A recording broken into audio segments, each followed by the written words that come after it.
Welcome to the BEwell. Tell me what the BEwell is a safe space that we dedicate to sharing each other's journeys, life journeys, sharing our expertise in the hope that we help others live their lives better, perform better in life and in work. The mission is to connect and to contribute. So that's my mission, BEwell. The connection is for people like you, Jean-Luc, which is, you are, where are you based? Where are you in the world? I'm on Ometepe Island in Nicaragua. In Nicaragua. This volcano. This is the one I face. So there you are, you're in Nicaragua, it's places that lovely, a name that sounds so exotic, so far away. Here I am in Italy. So it's connecting with people like yourself and making a contribution to other people and our growth. That's what we want to do, professional and personal. So today's conversation is entitled Wisdom from the Wild. We're gonna have a conversation with Jean-Luc. I won't say your surname because I probably won't say it correctly. Boissonneault. Boissonneault, there you are, Boissonneault. So the introduction is what happens when a millionaire entrepreneur walks away from it all to live in the jungle. So what wisdom does he bring back to those still navigating the fast-paced world of business and life? So this is a conversation we're going to have with Jean-Luc, a former entrepreneur who built and then left his empire to find deeper meaning. Through years of coaching top business leaders, Jean-Luc has developed a unique ability to cut through the noise, offering clarity, strategy, and a renewed sense of purpose. His insights have transformed businesses, restored work-life balance, and reignited passion in entrepreneurs who felt stuck. So in today's session, we're going to explore the hard-earned lessons of walking away from success to find something greater. How to build a business that serves your life, not the other way around. Maybe some practical strategies to remove friction, reclaim some time management, and accelerate growth. The mind shifts that create true wealth, not just financial, but personal and emotional freedom. So welcome, Jean-Luc. I'm looking forward to having a conversation with you to understand a little bit, what are we talking about when we say the wisdom from the wild? I know you built a successful business empire, then you made the choice to leave it all behind. What was the moment that pushed you to walk away? Give us a little bit of background of Jean-Luc. Yeah, so basically, to me, I've been somebody that has always followed my purpose and passion. So it goes curiosity, and then it goes to passion, then it goes to purpose, and then it goes to freedom. And so for me, I've been very good at slashing the cords that hold me into where I am, because when I feel all of a sudden a boredom from what I'm doing, it's a sign that I'm done.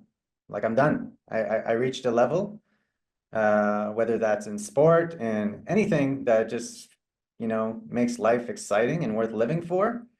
That's what I chase. That's my inner compass. And at first it started with the fitness, helping people get fit and in shape. And then, it was all about, I was just obsessed with knowing what is the solution to getting somebody in the best shape of their life. And then I ended up training world-class athletes, like world-class fighters, Kareem Byron, North American champion, Asian champion, surrounding and then all of a sudden that attracts, coaches at the Olympic level, and you're surrounded by them and they're training champions. And so it's like, to me, it's like, follow this obsession, this like deep desire to want to know.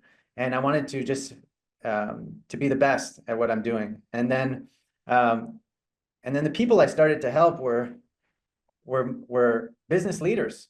It went from sports top level, even Hollywood producers and stuff. I was training at the time when I was in my early 20s. And then even before that, I started at 17. But I started attracting people of mastery, people that beyond freedom is mastery. It's like there's this sense of I want to master something. It feels so good, especially as a man, to master something, whether it's chess or we love games, conquering. And so I was attracting these business leaders. And the next problem that was in front of me was I can get them healthy by giving them nutrition and exercise and supplementation and even, hormone therapy for certain people, and really got into digging. Again, I've been just obsessed with what is the key. So when the challenge became, how do I help this business leader realize his full potential? And I realized a lot of the business owners were holding fat in their belly area. They were having trouble sleeping at night. They had digestive issues. And I'm like, why is that? why is that? And then I find out it's cortisol levels. So I'm like, okay, dive into hormone research, like really studying every day about hormones and why this is happening, connecting with doctors, sending them to doctors, getting results back, comparing that with hundreds of other people. By this time, parallel to that is I have many studios, 4 luxury-based personal training studios. So I'm having a ton of people coming through the door, so I can see real life examples. And so I sort of get on this obsessive quest for what is causing this and this stress hormone to rise. And I realized that it's beyond sort of what the Western world thinks about it, or the medical world even, of just they've put things into categories and boxes, but it's actually mind body. It actually starts in the mind. Your mind controls your hormones. And that was a big opening to, oh, if I see if there's a stressor in my environment, if somebody yells at me, that impacts my whole nervous system. My hormones change, everything changes because of the environment. So it's the mind-body connection, but it's also the mind to environment connection that matters. Because So what was the, I mean, we're listening to you as an entrepreneur, as now a coach. And so what's the message there, Jean-Luc? What is the message that you would like to say to someone? You said you spoke about mastering something. You want to master something. What is the message that you would give to someone watching this video? I'd say the message is that you need to think about, if you really want to be optimally healthy at that point, okay, as a business leader, you need to take care of your mind. This is so fundamental, but everything you're going to get as information from the outside in this culture right now is going to be about your hormones or tests or this or that and all these things that are surface level. But the mind is what controls everything. There's a saying in Zen: before enlightenment, chop wood, carry water. After enlightenment, chop wood, carry water. It's the same thing, but it's seen, it's taken on with a different approach. So are you saying, so like the mindset of the entrepreneur must be worked on first? Mastering your mindset, is that what you're saying? Is that the message? I'm saying, look at how, first of all, I'd say, practically speaking, spend time with yourself a little bit every day, even if it's 5 minutes, to just observe what's going on in your body like every day, because we lose touch with that. In doing that, you're going to start to also realize that you have thoughts that are currently going on, and these types of thoughts that are coming up are often fearful. And us as entrepreneurs, as successful people, as leaders that are striving for mastery, a lot of times that comes from a place of fear, comes from a place of striving, that it comes from a place of anxiety. So you're going to be maybe successful financially, but you're going to be sacrificing your health if you don't have the right mindset going forward. I've seen business owners that, are 40 years old that look like they're 70. They literally have stripped years off their life in the name of making money. And it's like, there's another way. There's another approach. There's another perspective. And it's the perspective from the mind that took me so long to go down the rabbit hole to realize that that's the starting point to the hormones, and the hormones to keeping a calm body. So what happens, Jean-Luc? I talk about myself as an entrepreneur because I went the opposite. What you're saying, I didn't think about my mindset. I thought about the business, started it up, building it, expanding it, bringing in more people, bringing in more business, trying to increase the turnover. And before you know what, you are overwhelmed and you're in the machine, right? Because you're inside. You're the entrepreneur and you're the leader and you're the nominated guide, etc., etc. So you're there. How can someone stop going down that road and focus on mastering their mind before going there? What is the key there? That's a good question. I think there's generally 2 ways people make that change. Is they either hit rock bottom, which, hey, that's what it's meant to be. That's what's meant to be. But people hit this stage of, I've lost passion. I don't like what I'm doing anymore. I don't like the people I'm doing it with. Life starts to sort of go in. You're stressed. You're saying, is this all worth it? You're questioning everything. Yeah. And sometimes I've seen a guy have 3 heart attacks before he made this realization. 3, not 1, 3. The question is, why not after the first one? Why did he have to get to the third one? because this is how hard we hold on to our old self. We don't want to change. It is very hard for people to change. So that's one way. We go into the darkness until something cracks and we see the light a little bit. Right. The other way is that we get a revelation. You listen to this video right now, and all of a sudden it hits you. What Jean-Luc is saying is exactly what's going on with me right now. And it cracks the light from above instead of the dark. And this is where we tend to get this change to the crack is where the light comes in. Who's that singer that said that? Leonard Cohen. Yeah. So it's like just this, everyone's meant to go on their own journey, and not everyone hits it in the same way. But once you realize this, listen, it's hard to hold a lot of responsibility. I had 40 staff working for me, and you're responsible all of a sudden for 40 people, their lives, their families' lives, to make sure they put food on the table. That puts a lot of weight on your shoulders, no matter what, no matter who you are, if you care, that's going to be a lot to hold, like Atlas with the world on his shoulders, that statue. Yeah. Right. So as leaders, we need to take responsibility. That's what makes us a leader. We're willing to say, hey, I'm going to take this on. I'm going to own this. So as that responsibility accumulates, and then you have, all these employees, your business is growing, more and more people, like you were saying, Gary. Okay, now I got this. Now I'm more responsible for my business, but now, at home, my family, I'm responsible for them too. And I'm responsible for my health now. And now this guy's telling me I'm responsible for my mental health too. And I have to make time for that too. And all of this just comes and weighs you down. And you have to get to the point where you're able to hold all of this. In fact, that all of it becomes no different whether there's 100 employees or 40 employees or just a family. Yeah. And how do you do that? So Jean-Luc, before we've got you said two options. One, hit rock bottom, or get a revelation, right? I mean, no one wants to hit rock bottom really if they can, because that's very painful. So when we talk about a revelation, a message, a calling, whatever we can say, how does that come along? I mean, how can we create space to be able to receive this gift of a revelation? Is that what you're saying? Is that how we get to that point? Yeah, well, you definitely have to have an open mind, or else you're not going to be able to receive. And this is sort of the conundrum, is like I speak to probably 40 business owners a week. Right. And especially in the business world, we have a tendency to be closed off. Okay. We have because our identity is very important to us, right? Our reputation, every business owner knows that. Every business guy knows our reputation is important.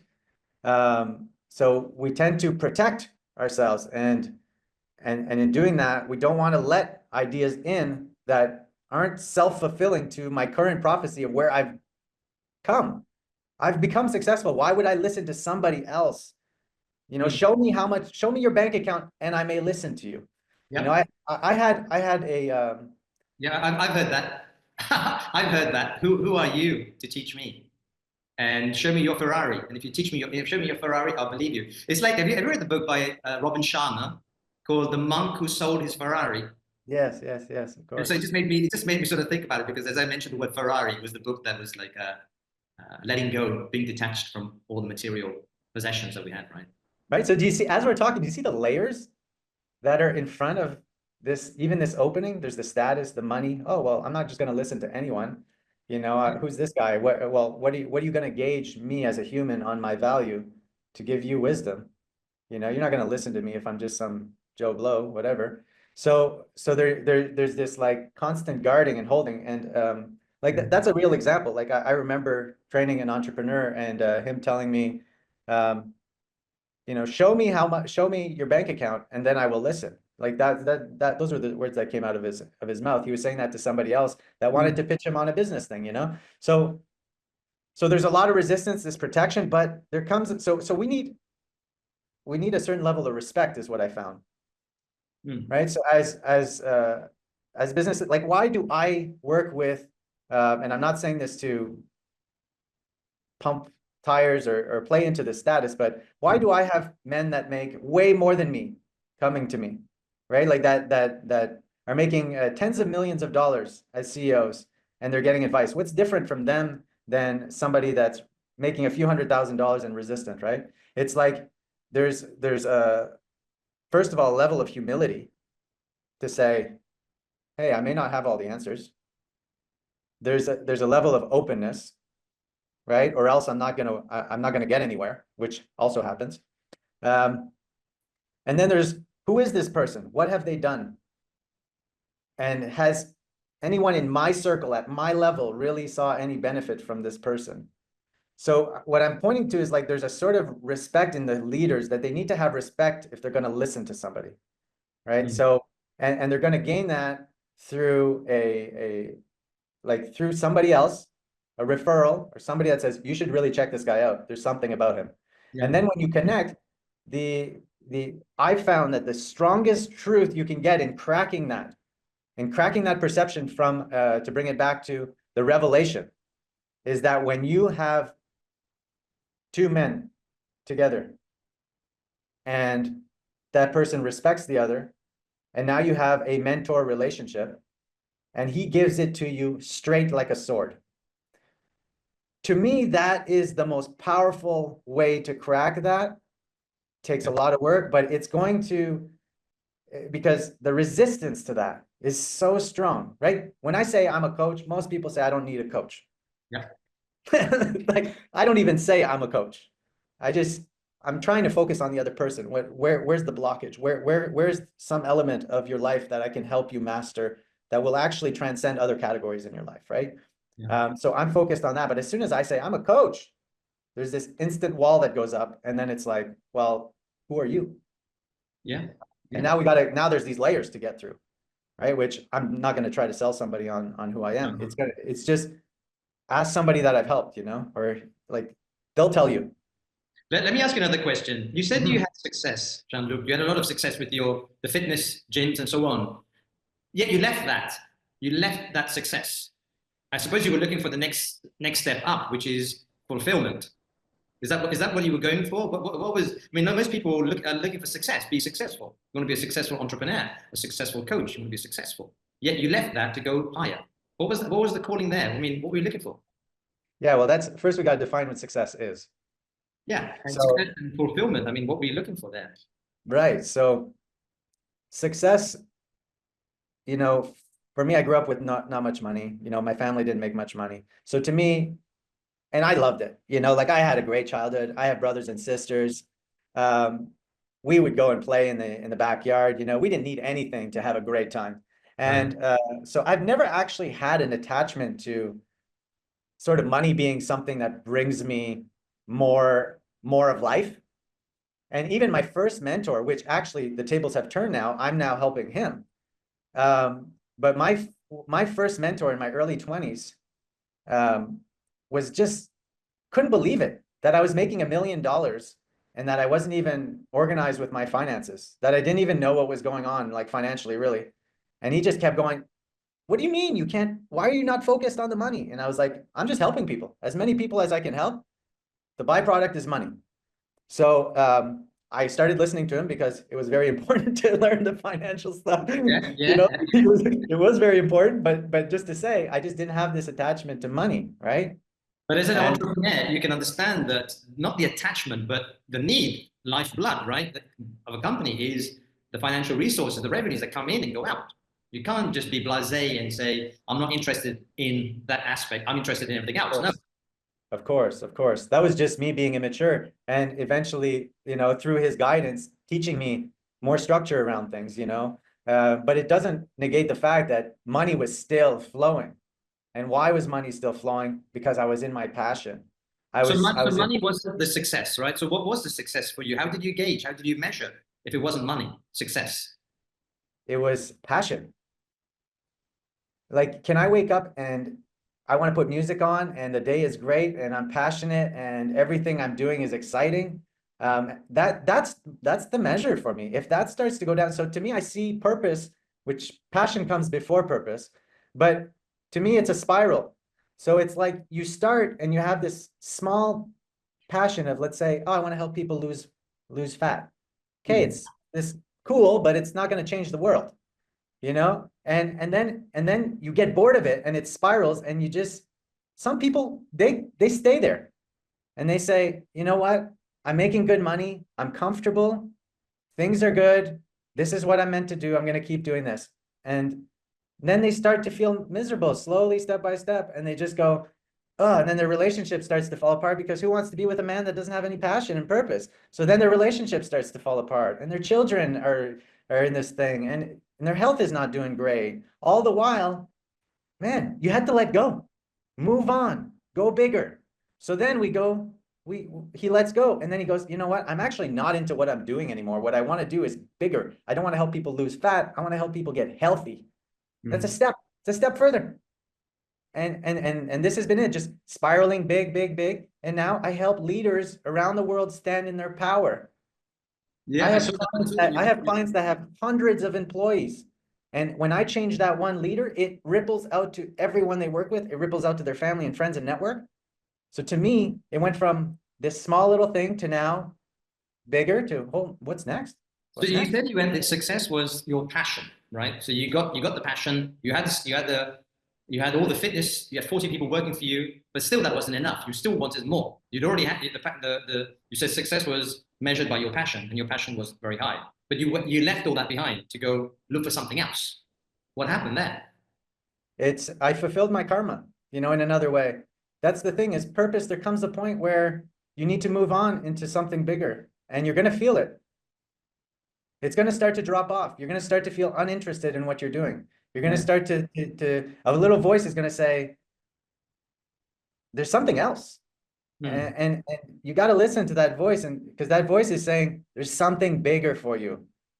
You see, to me, my point of view is that we are infinite, powerful beings. We can do way more than what we perceive we can.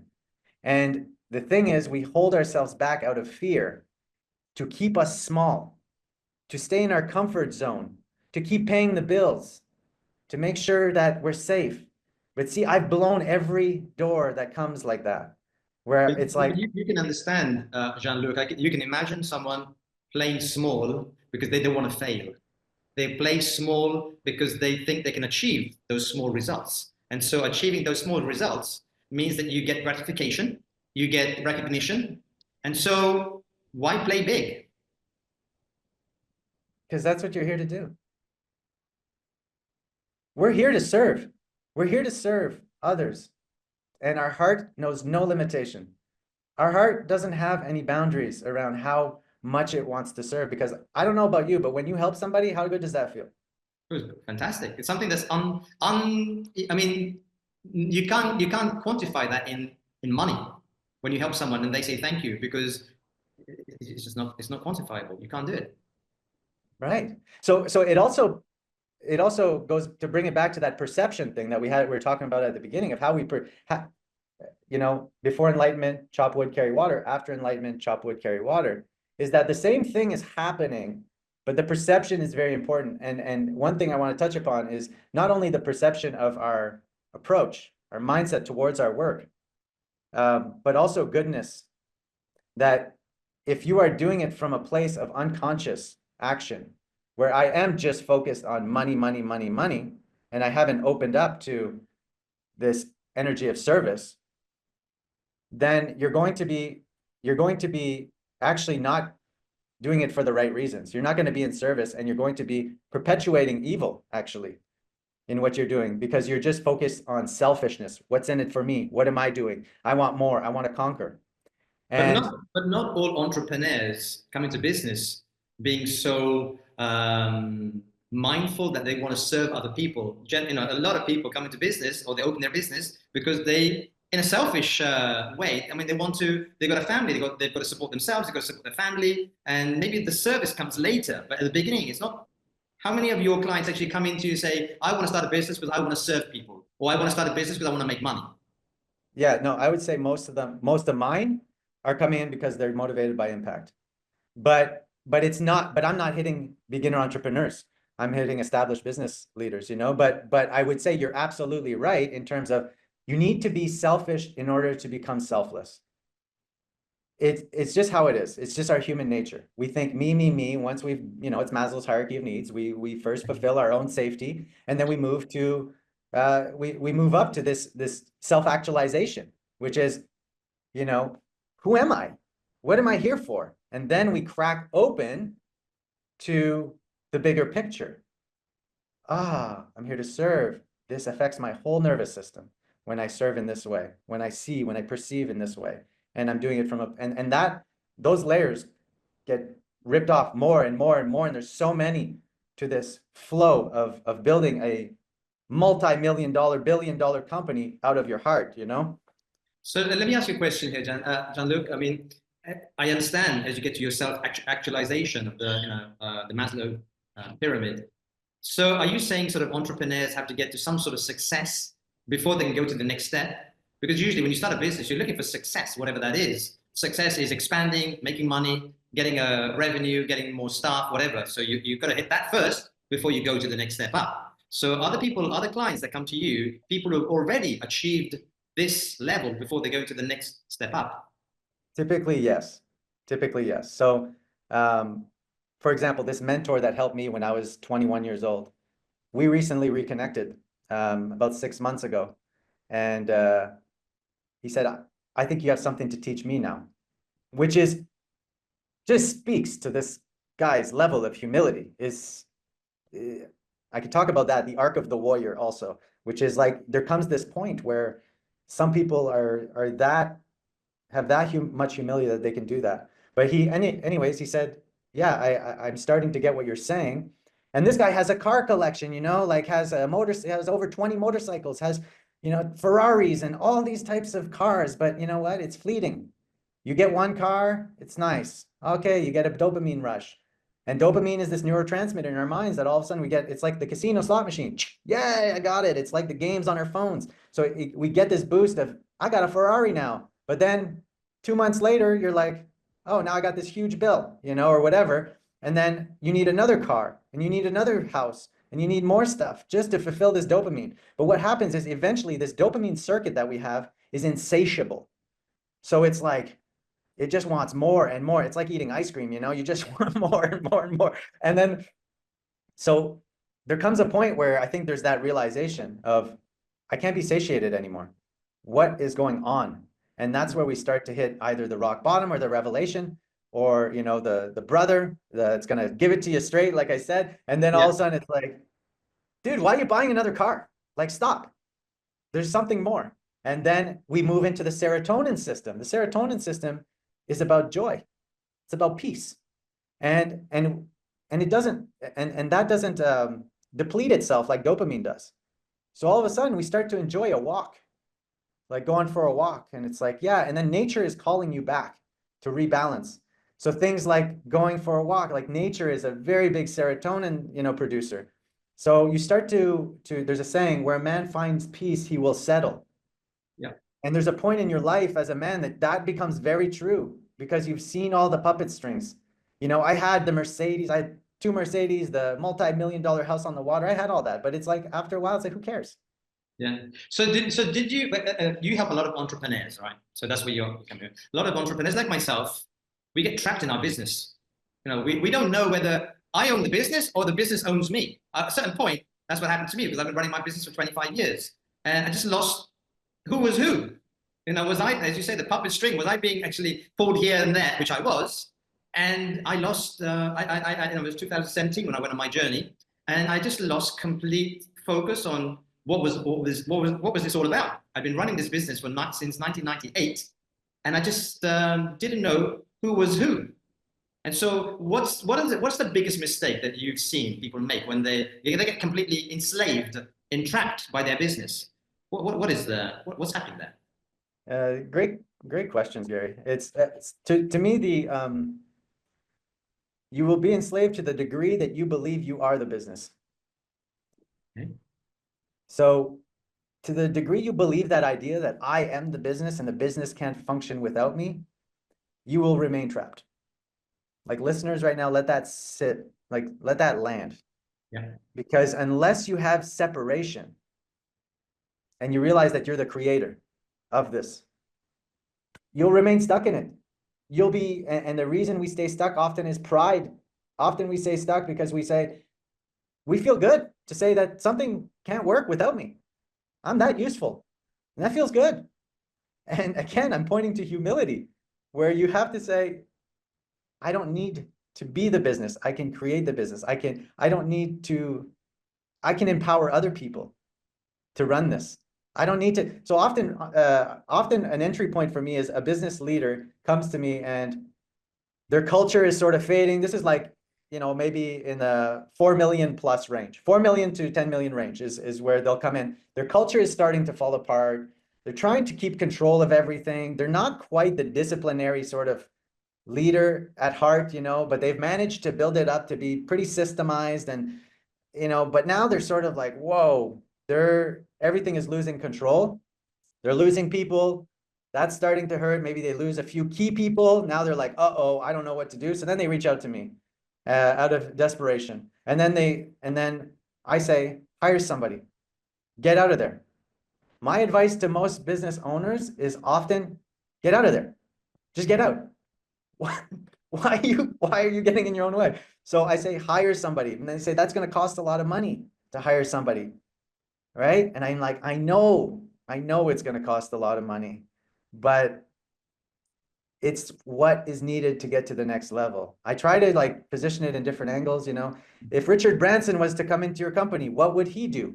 Do you think he would be running this little thing that you're doing? Do you think he'd still be in the sales on sending people messages? Do you think he'd still be marketing and creating ads because he enjoys Google AdWords and he's still trying to figure out, I have leaders I'm working with that reach out to me that are making over $10 million a year and they're still in control of their Google ads. What are you doing? They can't let go. So it's a paradox in business because we have to control on one end, but then we have to know when to let go. It's like this, there's times to control, there's times to let go. And then it's like, but what happens, Jean-Luc, as an entrepreneur, I can speak, your business becomes you. It's you. You sleep with it. It's 24/7. It's like Christmas. It's every day. You sleep with and so what happens? It embodies you. It becomes part of you. When someone says, who are you? I'm the owner of. I'm Gary. Of course you're Gary. I'm a father and a tennis player and a mountain climber and all that kind of stuff. But I'm still the owner of this language school. It comes into you, and it's something that you seem that you can't take away. You want to delegate, but then you think, then who am I then? Because you're taking part of me away from that identity that I so dearly hold on to. And so these are the things. But let's move on. Okay, so I think that was an important. I want to hear a little bit about the lessons from the wild. We said wisdom from the wild. So you left all that. You went to Nicaragua, and tell me a little bit about what are the lessons that you got here. What did you find? What did you find? What really matters now? Yeah, well, the jungle is sort of symbolic of like, I think the like rawness, right? Like very raw. You're living with tarantulas and scorpions and it's muddy. It's like it's really raw. And to me, the wisdom that the wild gave me, the wild jungle, 3 years now, was this return to my human nature. Because we have like, what is my raw nature? Because this success and what it brings is comfort, like this office behind you. Like, it's so comfortable. I just want to lay on that couch, and maybe have a nap for the next 3 hours. Yeah. It's not the jungle. But what that does to us over time is that it weakens us. It just like, it makes us weak. It's like saying, I'm not going to climb the stairs anymore. And there's going to be a sacrifice in not climbing the stairs. It means your legs are going to get weak, and now with like AI and with everything automated, with everything, we're turning to blobs, we're turning into weak blobs. And it's like, we've lost touch with the beauty of suffering. Is suffering required? Yes, our human bodies need it to build, right? Like, if I just am sheltered my whole life, my muscles are going to atrophy to the point where I am sick and I'm going to die. So yes, it's absolutely needed. It's just, we've pushed the comfort. For example, I carry my groceries about 300 meters up the volcano here, and to bring it in my kitchen. Every time I do that, it's a workout, right? But it's easy for me to say, you know, I just want everything to be automated. Hmm. And then I don't get my workout. And remember, I said at the beginning, the mind-body connection, that my mental health is actually completely connected. My mental health is completely connected to my body.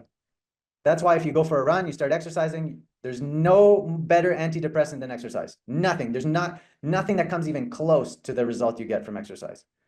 So yeah, our bodies are limited. We are limited beings, and we need to respect our bodies and not fall to this comfort level of, okay, I'm just going to be, you know, what if we push that, what is it? We lay there, we're connected to VR glasses and we're fed through tubes. Like, what is that where we want to go? You know, so we won't have a very high life expectancy there. Okay, but now we'll get like this genetic thing and we'll get, you know, it's just, it feels good. It feels good to just move your body. You'll just be a blob and you'll be pampered and fed and massaged and you won't have to move anywhere. I think that's the dream of most people. Just say, give me a milkshake, and you got this milkshake coming in, and you got a machine sort of massaging your feet, and you got all of that. Let me ask you another question. So the message that you got from moving to the jungle, what is the message? What are you learning about yourself, or what are you learning about suffering and being there in the mud and the creepy crawlies? What are you learning about this? Yeah, so I mean, there's many lessons, but if I Give one or two, yeah, just one. yeah, so one is face your fears. Face your fears. Everything on the other side of fear is going to be just incredible, but everything that holds us back is fear, and we want to stay comfortable. We fear the unknown. We fear. So the jungle stripped away. Hey, you know what? I'm going to squish a tarantula with my foot right now. You know, can you do that? It's like this sort of fearlessness of like getting back to like our nature. Like, this is nature. It's not something foreign. We come from our mothers, like an apple comes from a tree, but we totally have created divide by saying we don't want anything that is, you know, not sanitary, not perfectly clean and perfectly lined up like you know, and there's a label on it and I can know exactly what, so we can root everything down to the fear of the unknown. And to me, coming here was completely jumping into every hoop I jumped in was unknown, unknown, unknown, unknown. Oh my God, I don't know the language. I don't know the people. I don't know if some guy with a machete walking by is going to come at me. All this stuff, all these fears I had to face and move towards it, step into the fire of it. That's a big one. Okay? That is a big one, especially now that we've got ChatGPT that will tell you everything that you want to know. So you just, you know, whatever it is you want to know. I know you're in Nicaragua, but I mean, AI is everywhere. And now people are just using AI as their personal advisor, their friend, their lover, their counselor, their coach. I mean, AI is taking complete control over this, where people don't do anything before asking AI, should I stamp on that tarantula or not? No, don't do it. It's dangerous. Okay, they don't do it. So that brings me to my second truth. The second piece of wisdom that I gained is listen to your body. In this, we are so head-based and getting more and more, as you just said, that we are giving up our power to AI. Yeah. Every time. Think about it. If you have an app on your phone, right? If I start using GPS, I start becoming less, I become worse at my own personal guidance of where I should get to, right? Yeah. If I use a calculator, I get worse at math. I'm not exercising it. Right? I'm not exercising these intuitive things. Then you need to know also that there are tools that have a purpose, right?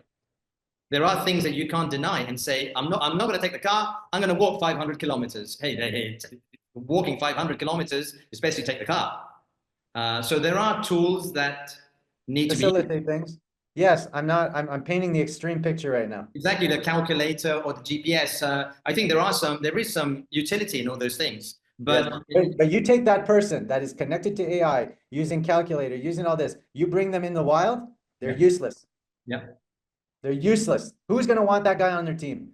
But you get somebody that's here that can create a windmill with a Coke bottle because he's so creative and resourceful, and he can power up something, and you're going to go, I want that guy on my team.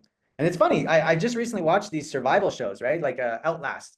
And you see this like raw leadership from that standpoint. Right. And like you see these guys, like who do they pick on their team, right? Like the hunter, he can hunt food. So like it goes back to our skills. So all I'm saying is, I'm not saying don't use a car. I have a car. I have a motorcycle. I use these things. I'm just, there's just, the pendulum has swung so far with AI and everything else that we're losing touch of our bodies. And like the fact that we need to listen to what's going on. When you have a stomach ache, don't just take a pill. When you have a headache, don't just take a pill. It's a sign that there's something that you ate that wasn't good. It's a sign that something is wrong in your environment. And the thing is, we're just so quick to just go, okay, take this, take that. And we end up losing touch with this incredible intelligence, which is our bodies. And that is trying to tell us stuff. But instead, we give our power to AI. We give our power everywhere else to say, they know better than me. Imagine you start to use AI all the time that, oh, it knows everything. Eventually, you can't come up with your own solutions because you don't even trust yourself anymore. You trust that the machine is going to be better than you. But I don't believe it. The machine is created as an expression of us. It comes from us. It shows that these bodies are intelligent, super intelligent beings. We're the ones creating and pumping this thing forward. It's a reflection of us. So trust. Yeah, it is a reflection of us, but it's becoming a go-to tool. More and more people are going there straight away. As soon as a question comes up, what's the question? 1 minute, I'll just ask ChatGPT, and they put it in ChatGPT, and they're getting all sorts of answers and answers and solutions or ideas that they wouldn't come up with generally. But there it is. ChatGPT gives you 10 different options. You might be thinking of 1 or 2, gives you 10. So listen, as we're coming to the end, let me ask you a last question. Mindset. What is the one mindset that would have an impact on my business, on my life, that I would have, that I could work on as we come to the end of this conversation? Talk to me a little bit about mindset. What's coming to me is what I said at the beginning. If I want to leave your listeners with one thing, with one mindset, it's chop wood, carry water. Okay. Just do what you got to do and just move forward.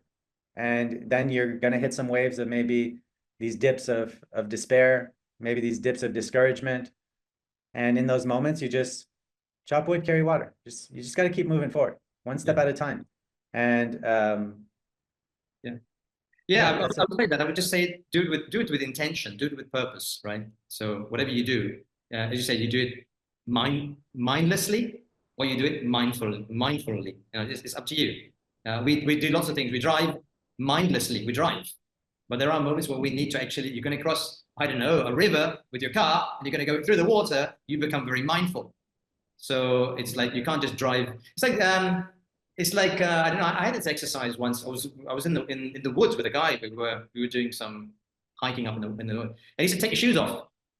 He said, "Take your shoes off, and we're going to walk through this pine forest." Okay, and I thought, well, I mean, Jesus, I'm going to take my shoes off, take my socks off, and you've got mud, and you've got insects, and you've got pine cones, and you've got stones, and you've got nettles, and you've got everything on the floor. And the thing was, the exercise was, we're going to walk. And we're going to walk very mindfully, because you're not going to walk very fast. Because if you do, you're going to be stubbing your toe. You're going to be standing on a pine cone. You're going to get a thorn in your toe. And so that slows you right down. So we were walking before mindlessly. Just, oh yeah, look at that. Look at those flowers, whatever. And then you were walking mindfully, and you're walking slower, and you were really there. You couldn't distract and start talking about this or that, because you had all those things underfoot. So I think that's the message I'm taking away from you, Jean-Luc, is the mindset is like, there are things that we do mindlessly, but there are things that need to be done, in the present. You've got to be mindful. So I think that's the message I'm getting. So listen, thanks very much. Thank you. You got a lovely background of that volcano that you can go walking up there now. I climbed last week. There you are. So listen, look after yourself. Thank you very much. Thanks for being here on the BEwell and sharing your journey and your expertise. And hopefully any of the listeners who pick up this video and they want to contact you, they can get to you through what, on LinkedIn? Do you have a website? Yeah, LinkedIn is good. LinkedIn is good. Okay, so they can just reach out to you and whatever they need really from you. Okay. Yeah. So, thanks, Gary. I appreciate it. And that it was great. I hadn't done a podcast in a while. I don't normally do them, but we met and it was awesome. Yeah, it was. Sometimes just a great host. Paths cross, and I think there's a lot. I think I got the impression that you're full on, and I think anyone working with you will get a lot of benefit from your insights, from your past experience and success, and where you are now as well, because there's a fundamental radical change. Going to Nicaragua, it's not something everyone does in their life. And so good luck and thanks for being here. Thank you so much.